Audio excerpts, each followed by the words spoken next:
The first question will go to Senator Biden with a 90-second follow-up from Governor Palin. The House of Representatives this week passed a bill, a big bailout bill, or didn't pass it, I should say. The Senate decided to pass it, and the House is wrestling with it still tonight.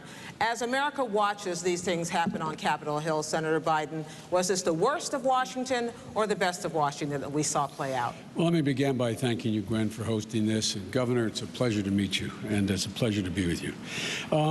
I think it's neither the best or worst of Washington, but it's evidence of the fact that the economic policies of the last 8 years have been the worst economic policies we've ever had. As a consequence, you're seeing what's happened on Wall Street.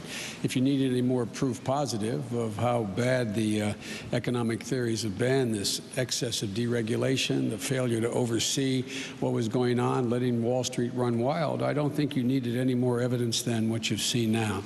So the Congress has been put, Democrats and Republicans have been put in a very difficult spot.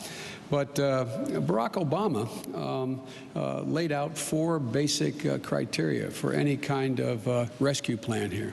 He first of all said there has to be oversight. We're not going to write any check to anybody unless there's oversight of the Secretary of Treasury. He secondly said you have to focus on homeowners and folks on Main Street. Thirdly, he said that if you have to treat the taxpayers like investors in this case. And lastly, what you have to do is make sure the CEOs don't benefit from this, because this could end up in the long run people making money off of this rescue plan. And so a consequence of that, it brings us back to maybe the fundamental disagreement between Governor Palin and me and Senator McCain and Barack Obama. And that is that we're going to fundamentally change the focus of the economic policy. We're going to focus on the middle class, because it's when the middle class is growing, the economy grows and everybody does well, not just focus on the wealthy in corporate America. Thank you, Senator. Governor Palin? Thank you, Gwen, and I think the Commission also, we appreciate this privilege of being able to be here and speak with Americans.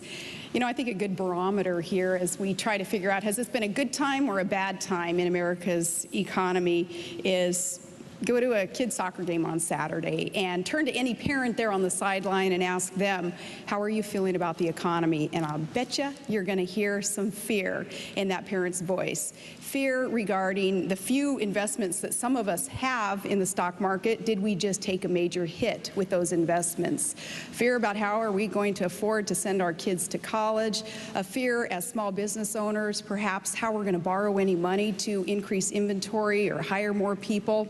The barometer there, I think, is going to be resounding, that our economy is hurting and the federal government has not provided the sound oversight that we need and that we deserve, and we need reform to that end. Now, John McCain, thankfully, has been one representing reform. 2 years ago, remember, it was John McCain who pushed so hard with the Fannie Mae and Freddie Mac reform measures. He sounded that warning bell.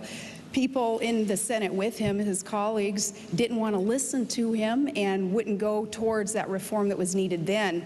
I think that the alarm has been heard, though, and there will be that greater oversight, again, thanks to John McCain's bipartisan efforts that he was so instrumental in bringing folks together over this past week, even suspending his own campaign to make sure he was putting obsessive politics aside and putting the country first.